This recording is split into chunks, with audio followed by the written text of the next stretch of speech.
Toc toc. C'est le midi JT. C'est l'heure du midi JT. C'est votre midi JT. Mesdames et messieurs, bonsoir. Bienvenue. Oui, voici vos infos.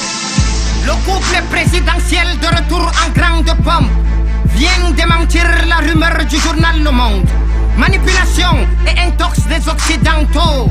Heureusement que les Camerounais n'écoutent plus les ragots. Mais le président est-il encore apte à faire le boulot? Au vu des rapports en suspens sur son bureau. Quoi qu'il en soit, il sera bientôt à l'Élysée. Espérons qu'il n'ira pas en coloniser. Parlement, 4 projets de loi adoptés. Le plan d'urgence, le Kunkuma peut ratifier. Les parlementaires ont déjà tous voté. La loi des finances, oui, a été promulguée. Paul Biya honore les officiers soldats pour leur bravoure et leur patriotisme au combat. Mais certains se plaignent d'avoir été lésés. Ça crée la polémique au sein des corps de l'armée. Élection présidentielle là-bas au Nigeria. Allô? Retrouvons notre envoyé spécial, etc. Salut le berger, je te reçois parfaitement. Les élections ici se sont déroulées légalement. Goodluck Jonathan s'en est allé dignement. Vive la biométrie, oui, vive la démocratie. Au profit du nouveau président Muhammadu Buhari. Respectera-t-il tous les accords de Bakassi? Sans oublier que Boko Haram est son premier ennemi. C'était etc. depuis le Nigeria pour Black Sheep TV. Ok, merci mon confrère, etc. Parlons maintenant de l'insécurité à Bertoua. Incursion d'une branche armée de la Seleka qui terrorise et pille tous les villageois. Suite au kidnapping d'une dizaine de personnes, le MINDEF annonce une bataille acharnée en somme. 6 avril 84, 31 ans déjà, le putsch manqué hante encore au sommet de l'État.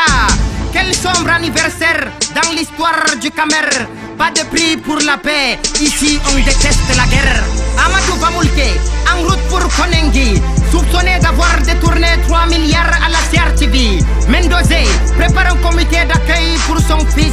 Ils chanteront à Simbae pour le public. Épervier toujours, les scandales s'enchaînent. Restitution des deniers publics à la traîne. Les investigations à l'étranger s'avèrent vaines. Tout ça pour ça, l'économie a vraiment de la peine. Culture, échec de la CMC et la SOCAM. La ministre appelle Sambende et Prince Eyango. Enfin de relancer un nouveau programme pour sortir les droits d'auteur du caniveau. Étrangers, près de 148 morts au Kenya. Tous les étudiants, fer de lance du continent. Mais où sont passés alors nos chefs d'État? Ceux-là même qui ont pleuré Charlie en Occident. Occident, justement pour finir ce point d'info, la France et les USA soupçonnés d'être avec Boko Haram.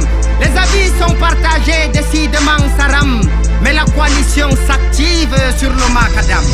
Mesdames et messieurs, merci d'avoir kiffé. À très bientôt car ce numéro est terminé.